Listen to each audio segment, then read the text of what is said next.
साथियों, मैं एडवोकेट अनिल कुमार एक बार फिर से आपके पसंदीदा यूट्यूब चैनल में, जिसका नाम है independent voice of common people. साथियों, हम आम जनता के हित के लिए, उनकी जानकारी के लिए कुछ नए शब्दों के साथ, कुछ नए विषयों के साथ आपके सामने आते हैं। और मेरा उद्देश्य सिर्फ ये है कि आप उन बातों को समझें जिसे आप सतही तौर पर तो जानते हैं, बट उस बात की थोड़ी भी गहराई आपको पता नहीं होती। इस बार मैं आपके पास आया हूँ इस विषय को लेकर के कि आपने हमेशा सुना होगा कि पुलिस पदाधिकारी को, दरोगा को गलत कार्य के लिए उसको निलंबित कर दिया गया है। तो ये निलंबन क्या है?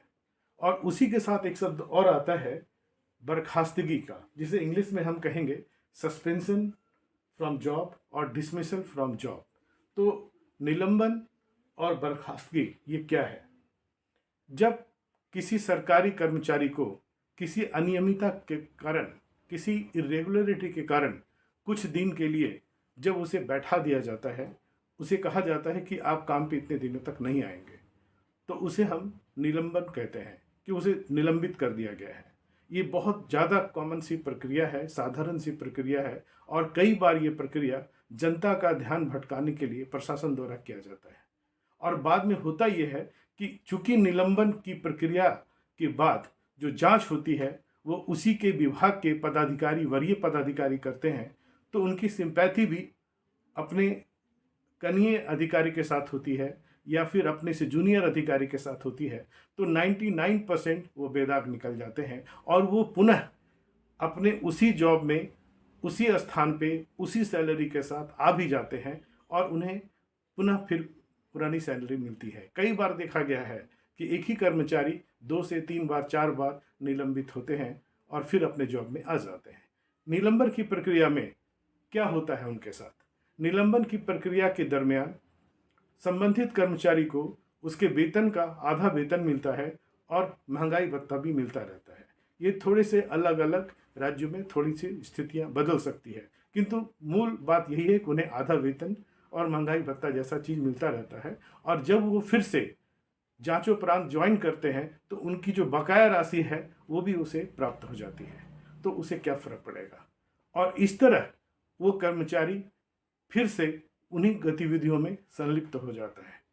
तो मेरा कहना यह है कि ऐसी स्थिति में कर्मचारी पे जो कि जिस पर निलंबन की कार्रवाई की गई हो, उस पर निलंबन की कार्रवाई के बाद तुरंत उस पर एफआईआर हो, और एफआईआर भी उसकी जांच निर्दोष रूप से होनी चाहिए, और उसके बाद एफआईआर करने के बाद उस पर केस चलना चाहिए और उसे जॉब से बर्खास्त करना चाहिए। अब एक सवाल फिर आता है कि बर्खास्तगी या डिसमिसल फ्रॉम जॉब क्या है?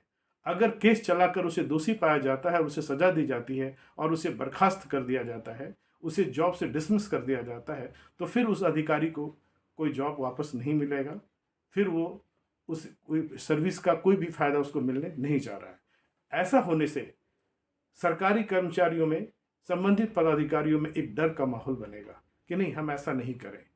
किंतु ऐसी प्रक्रिया का पालन बहुत ही कम, रेयरेस्ट घटनाओं में किया जाता है, जो कि सही नहीं है। इसलिए साथियों, मेरा आपसे अनुरोध है कि जब भी आप सुने कि किसी को ऐसे करके किसी पुलिस पदाधिकारी ने बड़ा कांड कर दिया, थाने में वो किसी को गिरफ्तार करके लाए और मारते मारते वो मर गए, वो थाने में उनकी संदेहास्पद मृत्यु हो गई और फल्ला दरोगा को सस्पेंड कर दिया गया है, फल्ला दरोगा को निलंबित कर दिया गया, तो आप ये मत समझें कि उसे जॉब से निकाल दिया गया है। बस महज कुछ दिनों की बात है, 2-4 महीने की बात है, वो फिर कहीं ना कहीं ज्वाइन कर लेता है और उसको पैसा उसका मिलता है।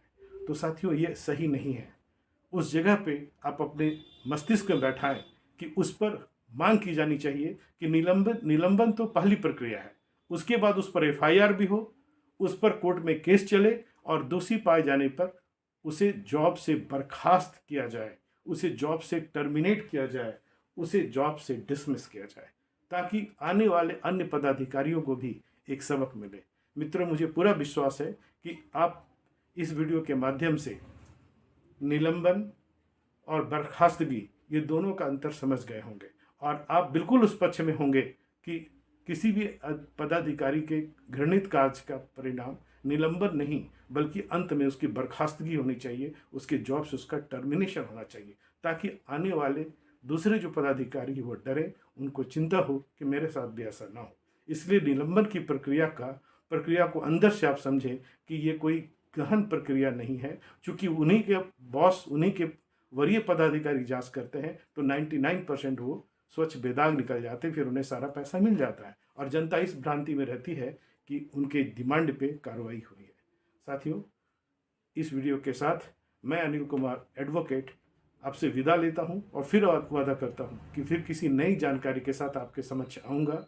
तब तक के लिए साथियों, मेरे उत्साहवर्धन के लिए और जनता में कानूनी जागरूकता को बढ़ाने के लिए आप YouTube के इस चैनल को निश्चय ही मेरा आपसे अनुरोध है कि सब्सक्राइब करें, शेयर करें और लाइक करें, जिसका नाम है independent voice of common people. धन्यवाद साथियों। अधिवक्ता अनिल कुमार का अभिवादन स्वीकार करें। नमस्कार।